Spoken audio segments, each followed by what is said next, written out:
जिंदगी फिल्म नहीं होती, लेकिन फिल्मों के कथानक कई बार असल जिंदगी से लिए जाते हैं। कई साल बाद जब ईरान युद्ध पर हॉलीवुड की फिल्म बनेगी तो उसमें एक फ्रेम ज़रूर होगा, एक डिवाइडेड फ्रेम, जिसमें एक तरफ सुई की घड़ियां टिक टिक करती हुई ट्रंप के फाइनल काउंटडाउन को दिखा रही होंगी, वहीं दूसरे फ्रेम में पाकिस्तान का एक डिप्लोमेट ईरान का मैसेज लेकर अमेरिका तक पहुंचने के लिए भाग रहा होगा। समझौते में 1 सेकंड की देरी और ईरान पर बरसती मिसाइलें, या मिसाइल लॉन्च का आदेश देने से ठीक 1 सेकंड पहले ट्रंप के पास कॉल, सर डील हो गई है। ये दोनों संभावनाएं वर्तमान में अटकी हुई हैं और आगे ये युद्ध किस दिशा में जाएगा इसी वर्तमान से तय होगा। वर्तमान जो जंग का 39वां दिन है। सस्पेंस की पराकाष्ठा इसी तारीख पर पहुंची है। 7 अप्रैल मंगलवार का दिन। ट्रंप की डेडलाइन आज ही ख़त्म होनी है, पर टाइम जोन का थोड़ा फ़र्क है। ट्रंप ने अमेरिकी समय अनुसार कहा है कि मंगलवार रात 8 बजे तक अगर ईरान ने स्ट्रेट ऑफ हॉर्मुज़ नहीं खोला तो ईरान में कहर बरसेगा। आज अमेरिका में रात के 8 बज रहे होंगे, तब ईरान में रात के 3:30 बज रहे होंगे और भारत में घड़ी की जो सुई है वो सुबह के 5:30 पर होगी। यानी आज की रात जंग के लिहाज से बहुत अहमियत रखती है। ट्रंप कुछ भी कर सकते हैं। ट्रंप ने तो सोशल पर लिखा है कि आज रात एक पूरी सभ्यता का अंत हो जाएगा, जिसे फिर कभी जीवित नहीं किया जा सकेगा। 6 अप्रैल को एक प्रेस कॉन्फ्रेंस के दौरान ट्रंप ने ये तक कह दिया था कि हम एक रात में पूरे ईरान को ख़त्म कर सकते हैं। पूरे ईरान को ख़त्म करने से ट्रंप की क्या मुराद है? क्या सिविलियंस को निशाना बनाया जाएगा? ट्रंप ये बात नहीं बताते, बस कहते हैं कि ईरान को जल्द से जल्द डील कर लेनी चाहिए, वक्त करीब आ रहा है। ट्रंप अपने ट्रुथ सोशल के पोस्ट पर कह चुके हैं कि हम ईरान के पुल और पावर प्लांट्स को निशाना बनाने जा रहे हैं। CNN, जो अमेरिका का एक मीडिया संस्थान है, उसने लिखा है कि पावर प्लांट्स और पुल जैसे सिविलियन इंफ्रास्ट्रक्चर को निशाना बनाना वॉर क्राइम की श्रेणी में आता है, पर ट्रंप को इस बात की कोई परवाह है नहीं। गजा और लेबनान में अटैक के वक्त भी सिविलियंस की जान गई थी, उनको मारा गया था। तब ट्रंप के जिगरी नेतन्याहू को कोई फ़र्क नहीं पड़ा था। अब वही मॉडल हमें ईरान में दोहराता हुआ नज़र आ रहा है। अब तक ईरान में 90,000 से ज़्यादा सिविलियन साइट्स को नुकसान पहुंचा है, मतलब आम लोगों के इस्तेमाल होने वाली ये साइट्स हैं। इनमें अस्पताल, school, university, power plants, bridges, सड़क, ये सब शामिल हैं। 6 अप्रैल को अमेरिका और इसराइल ने ईरान की शरीफ यूनिवर्सिटी तबाह कर दी। इस यूनिवर्सिटी को ईरान की MIT कहते हैं। अमेरिका की जो कांग्रेस वूमेन है यास्मीन अंसारी, उन्होंने लिखा है एक्स पर कि इस यूनिवर्सिटी से हर साल कई बच्चे इंजीनियर बनते हैं और उनमें से कई सिलिकॉन वैली गए हैं। वहाँ बड़ी बड़ी अमेरिकी कंपनियाँ उन्होंने खड़ी की हैं। हम यूनिवर्सिटी को बॉम्ब क्यों कर रहे हैं, ये सवाल यास्मीन ने पूछा। तो जो लोग यास्मीन की तरह जानना चाहते हैं कि अमेरिका ईरान में स्कूल और यूनिवर्सिटी को बम क्यों मार रहा है, उन्हें डोनाल्ड ट्रंप की वापस उसी 6 अप्रैल को की गई प्रेस कॉन्फ्रेंस को सुन लेना चाहिए, जिसमें ट्रंप ने कहा कि मैं ईरान में इसलिए बम मार रहा हूँ क्योंकि खुद वहाँ के लोग ऐसा चाहते हैं। अगर थोड़ी तकलीफ़ उठानी पड़ रही है, उसके बाद आज़ादी मिल जाएगी ईरान के लोगों को, तो इसमें क्या बुराई है?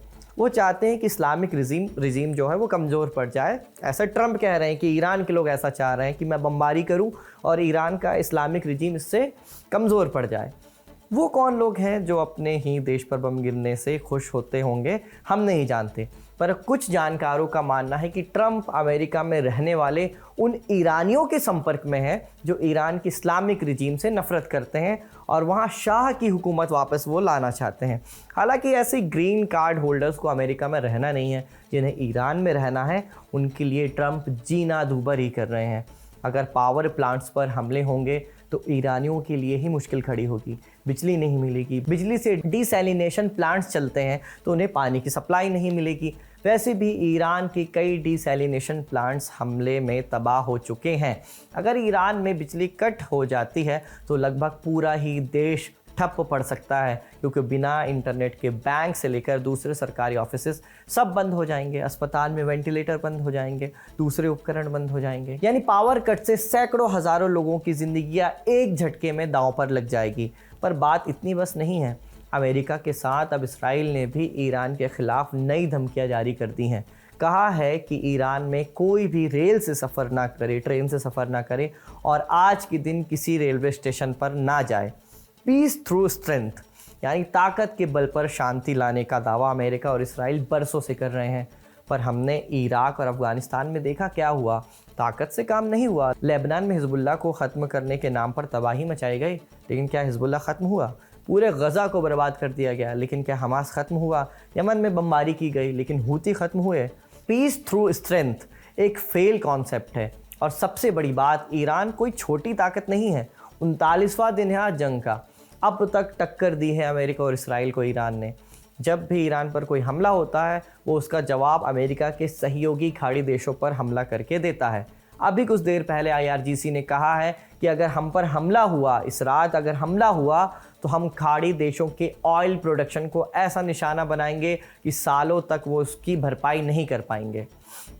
ईरान पहले ही धमकी दे चुका है कि अगर उसके पावर प्लांट्स और ब्रिज पर हमले हुए तो वो खाड़ी देशों के पुल और पावर प्लांट्स को भी निशाना बनाएगा।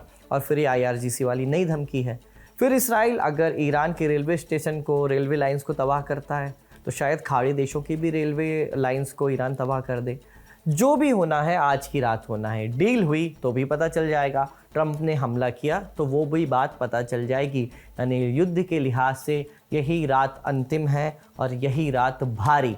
इसलिए आज के शो में हम जानेंगे कि ईरान ने ट्रंप की धमकियों की क्या तैयारियां की हैं, ट्रंप ईरान में क्या कर सकते हैं, क्या ट्रंप ईरान पर हमला करके अपने ही पैर में कुल्हाड़ी मार रहे हैं, और क्या जंग अब एक नए मरहले में प्रवेश कर रही है। आज इन्हीं सब बिंदुओं पर बात होगी। नमस्कार, स्वीकार कीजिए साजिद का। आप खबरगांव का डेली इंटरनेशनल बुलेटिन राजदूत देख रहे हैं।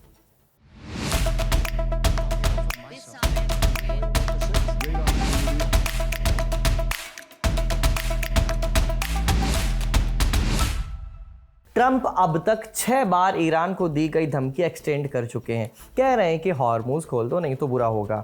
ईरान कह रहा है कि परमानेंट जंग रोकिए और हमारे नुकसान का हर्जाना दे दीजिए, तभी जंग रुकेगी। हॉर्मूज के ना खुलने से अमेरिका का प्रत्यक्ष रूप से कोई बड़ा नुकसान नहीं हो रहा है, लेकिन दुनिया के कई देश इसी रास्ते से अपनी एनर्जी नीड्स पूरी करते हैं। खुद हमारे यहाँ मतलब भारत में सिलेंडर की कमी से क्या हाल है आप जानते ही हैं। पर तेल और गैस की कीमत जब बढ़ती है तो वो दुनिया में सभी के लिए एक साथ बढ़ती है।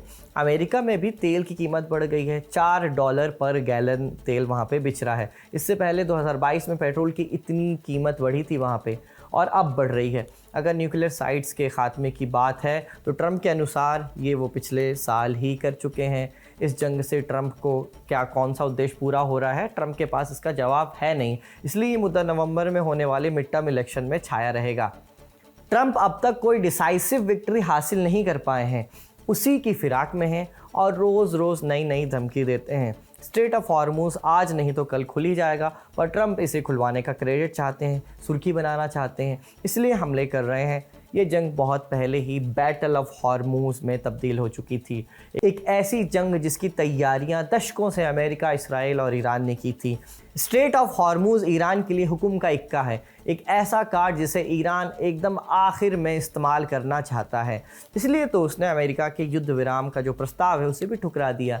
6 अप्रैल के राजदूत में हमने आपको बताया था कि अमेरिका ने पाकिस्तान के ज़रिए एक सीज़ फायर प्लान ईरान को भेजा था, जिसमें 45 दिनों के अस्थायी सीज़ फायर की बात लिखी थी, युद्ध विराम की बात लिखी थी। पर ईरान ने कहा है कि हम युद्ध को स्थायी तौर पर ख़त्म करना चाहते हैं, और इसके एवज मतलब इसके बदले में ईरान ने एक 10 पॉइंट्स का एक प्लान अमेरिका को दिया है। डोनाल्ड ट्रंप को ईरान का रिस्पांस मिल चुका है।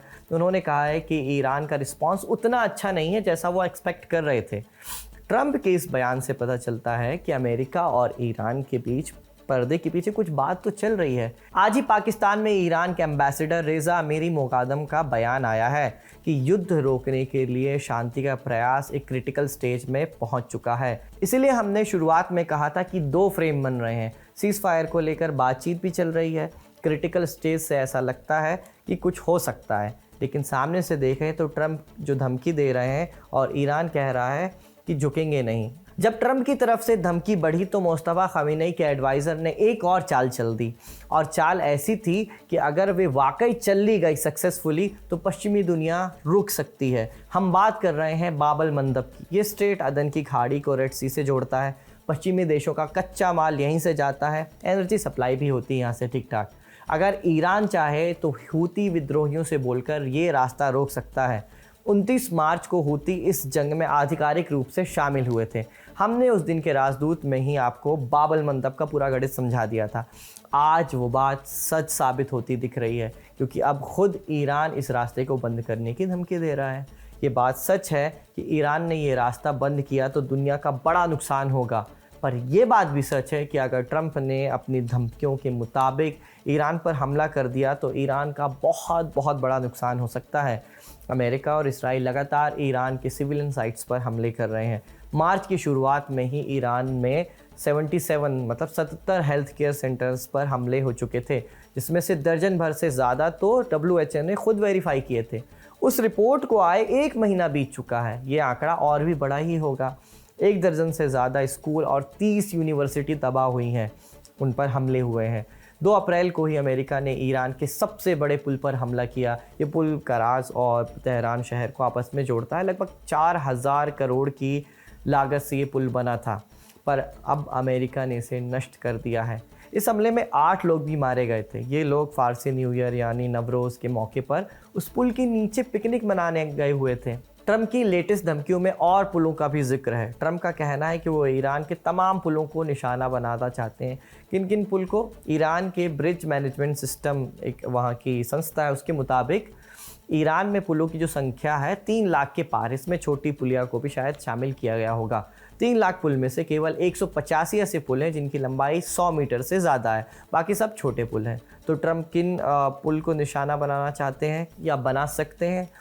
अलग अलग अरबी के जो न्यूज़ चैनल्स हैं, न्यूज़पेपर, उनमें अलग अलग ऐसे अनुमान बताए गए हैं। उसके मुताबिक हम यही लिस्ट आपको पेश कर रहे हैं। पहला टारगेट हो सकता है पर्शियन गल्फ का ब्रिज। ये हॉर्मुज़गान प्रांत में बना पुल है। 3.4 किलोमीटर की इसकी लंबाई है। अभी इसका काम पूरा नहीं हो पाया है। दूसरा है लेक उमरिया ब्रिज। ईस्ट और वेस्ट अज़रबाईजान प्रांत में बना हुआ है, दोनों को जोड़ता है। ये 1.7 किलोमीटर लंबा है, झील के ऊपर बना हुआ है, इसलिए इसे बनने में 29 बरस लगे थे। 2008 में इसको पहली बार शुरू किया गया था। तीसरा है सद्र मल्टी लेवल एक्सप्रेसवे। ये 11 किलोमीटर लंबा है, तेहरान में है, रोज़ हज़ारों गाड़ियाँ यहाँ से गुजरती हैं। चौथा है करुण 4 आर्च ब्रिज। अहवाज़ और खुलिस्तान प्रांत में बना हुआ है ये ब्रिज। अरब मीडिया में अलग अलग पुलों के और भी नाम लिखे जा रहे हैं जो ट्रंप के संभावित टारगेट हो सकते हैं। उसके अलावा पावर प्लांट्स पर भी हमले की बात ट्रंप कह ही रहे हैं। ये हमले हुए तो ईरान वाला युद्ध रूस यूक्रेन युद्ध की शक्ल ले सकता है। हो सकता है कि 5 साल बाद भी हम इसी युद्ध के अपडेट्स दे रहे हों। ऐसा इसलिए क्योंकि ट्रंप की बातों को एक बार फिर हल्के में लिया जा सकता है, लेकिन उनके दोस्त नेतन्याहू ने जो कहा है वो बड़े हमले की तरफ साफ इशारा करता है। इसराइल की तरफ से धमकी नहीं आई है, एक सीधी चेतावनी। जैसे दिल्ली मेट्रो का बयान आता है, आज रात 9 से 12 तक ब्लू लाइन बंद रहेगी। इसी तर्ज पर इसराइल की मिलिट्री ने कहा है कि अपनी सुरक्षा के लिए कृपया इस क्षण यानी 9 बजे से लेकर अगले कुछ घंटे तक ईरान के जो नागरिक हैं वो किसी ट्रेन में सफ़र ना करें, सफ़र करने से बचें। रॉयटर्स ने ईरानी मीडिया के हवाले से खबर दी है कि आज शाम 5 बजे तक ईरान के कश्न इलाके में एक रेलवे ब्रिज पर हमला हुआ है। इसके अलावा ईरान के नॉर्थ वेस्ट में तबरीज़ जंजान हाईवे पर मौजूद एक ब्रिज पर भी हमले की खबर है। ये हमला इसराइल ने किया है या नहीं, इसकी अभी तक पुष्टि नहीं हुई है, लेकिन इतना पक्का है कि ईरान इसराइल की धमकी हल्के में नहीं लेगा। इसराइल ने आज ईरान के रेल नेटवर्क को भी निशाना बनाया है। ये एक बड़ा नुकसान है। ईरान की बड़ी आबादी ट्रेन से सफ़र करती है। हर साल 2 से 3 करोड़ लोग सालाना ट्रेन से सफ़र करते हैं। 9 करोड़ की आबादी में इतने लोगों का ट्रेन इस्तेमाल करना बड़ी बात है। 13,000 किलोमीटर लंबी रेलवे लाइन है इनकी और 3 करोड़ टन सामान इसकी मदद से अलग अलग जगह पर, ईरान के अलग अलग जगह पर पहुंचाया जाता है। पर ज़रूरी बात यह है कि ईरान ने प्रतिबंधों के बावजूद ये काम किया है और इसराइल एक झटके में से नष्ट करना चाहता है। 1887 में ईरान में पहली बार एक छोटी लाइन बिछाई गई थी। 1920 के दशक में फिर रिज़ा शाह पहलवी ने जब सत्ता संभाली और ट्रांस ईरानियन रेलवे की शुरुआत की, तब इसका विकास हुआ। 1927 में इसका काम शुरू हुआ। बाद में इसी प्रोजेक्ट को यूनेस्को ने वर्ल्ड हेरिटेज साइट पे घोषित किया था। ईरान को रेलवे की असली जो अहमियत है वो समझ में आई 1980 के दशक में, जब इराक से युद्ध हुआ और यही रेल लाइन फ़ौज और रसद ट्रांसपोर्ट करने का अहम ज़रिया बनी। युद्ध खत्म होने के बाद 1990 के दशक में ईरान ने फिर से रेलवे को प्राथमिकता दी। आज ईरान के पास करीब 13,000 किलोमीटर का रेलवे नेटवर्क है, जिसमें से लगभग 10,000 किलोमीटर पूरी तरह ऑपरेटिव है। बाकी का काम चल रहा है, जो अब 2,500-3,000 किलोमीटर का जो बचा है उसका काम भी चल रहा है। ये नेटवर्क देश के लगभग हर बड़े शहर को जोड़ता है और करीब 360 से ज़्यादा स्टेशन इसमें शामिल हैं। आज ईरान में कुछ रूट्स पर हाई स्पीड ट्रेन प्रोजेक्ट्स भी चल रहे हैं। इसके अलावा ईरान ने अपने रेलवे को इंटरनेशनल नेटवर्क से जोड़ने की भी कोशिश की है। पाकिस्तान, तुर्की, तुर्कमेनिस्तान और अज़रबैजान से रेल कनेक्शन बनाए गए हैं ईरान के। अब इसराइल का कहना है कि वो रेलवे को निशाना बनाएगा। शो रिकॉर्ड करते समय जैसा हमने बताया कि सेंट्रल ईरान में रेलवे ब्रिज पर भी हमले शुरू हो गए हैं। कश्न शहर का भी हमने जिक्र किया, उसका याहिया अब्द रेलवे ब्रिज है, उस पर हमले की खबर है। और कुछ और धमाके की भी खबर, जैसे खार्ग आइलैंड पर भी धमाके की आवाज़ सुनी गई है।